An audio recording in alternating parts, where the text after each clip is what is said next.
10 घंटे से ज्यादा लंबी बातचीत, बेनतीजा रही सैन्य कमांडरों की बातचीत। वादे के बाद भी चीनी सेना हटने को नहीं तैयार।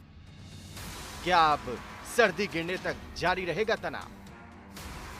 भारत और चीन के सैन्य कमांडरों के बीच 10 घंटे से भी लंबी चली मैराथन बातचीत के नतीजे को लेकर हालांकि अब तक कोई आधिकारिक बयान तो सामने नहीं आया है, लेकिन आज तक को सूत्रों से मिली जानकारी के मुताबिक सैनिक पीछे हटने की प्रक्रिया को लेकर इस बातचीत में कोई ठोस नतीजा सामने नहीं आया।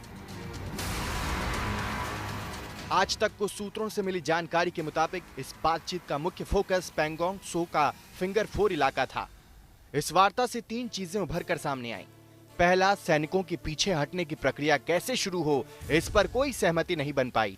दूसरा, दोनों पक्षों ने अपने सैनिक पीछे हटाने को लेकर बातें तो काफी की, लेकिन आपसी सहमति नहीं बन पाई।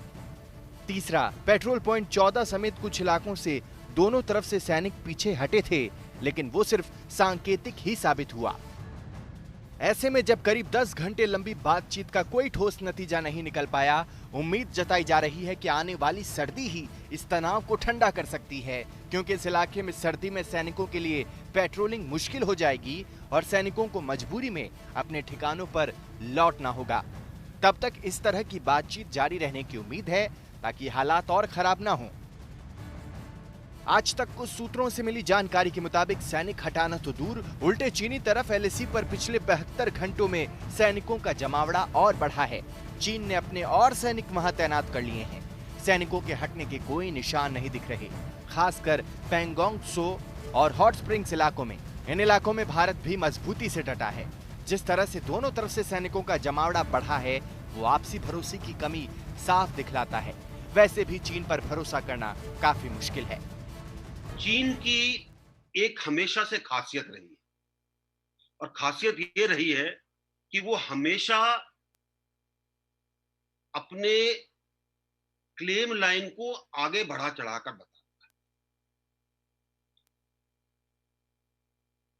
उनके प्रधानमंत्री ने 59 में हमारे प्रधानमंत्री को एक नक्शा दिया था जो तकरीबन इतना बड़ा था, और इस नक्शे के ऊपर उन्होंने अपनी क्लेम लाइन मार्क कर रखी थी कि ये हमारी क्लेम लाइन है। अब इस नक्शे को अगर आप जमीन पर उतारने का प्रयत्न करेंगे तो कहीं ना कहीं उसमें गड़बड़ जरूर है और इसी गड़बड़ का वो लोग फायदा उठाते हैं। पूर्वी लद्दाख में भारत और चीन के बीच इस समय 4 पॉइंट्स पर तनाव है। पैंगोंग त्सो में finger 4 ridgeline, Galwan Valley patrol point 14, Hot Springs में पेट्रोल पॉइंट्स 15 और 17A। फिंगर 4 की रिजलाइन पर दोनों देशों की सेना आमने सामने है। जिस जगह पहले दोनों तरफ की सेना पेट्रोल करती थी, वहां पर चीनी सेना स्थायी रूप से बैठ गई है। टकराव वाली जगह और बातचीत के मोर्चे पर जिस तरह से चीनी सेना अड़ी है, उससे लगता है कि पीएलए नेतृत्व फिंगर 4 पर कब्जे को लेकर अपना हट छोड़ने को आसानी से तैयार नहीं है। सूत्रों के मुताबिक चीन की मंशा तो भारतीय सीमा में पश्चिम की तरफ और आगे बढ़ने की है, लेकिन भारतीय फौज की मौजूदगी से उसके पांव ठिठके हुए हैं। आज तक को मिली जानकारी के मुताबिक गलवान वैली और हॉट स्प्रिंग्स इलाके में हालात उतने खराब नहीं हैं, लेकिन पैंगोंग त्सो में इस वक्त तनाव की स्थिति बनी हुई है। यहाँ दोनों तरफ से सेना बिल्कुल आमने सामने है।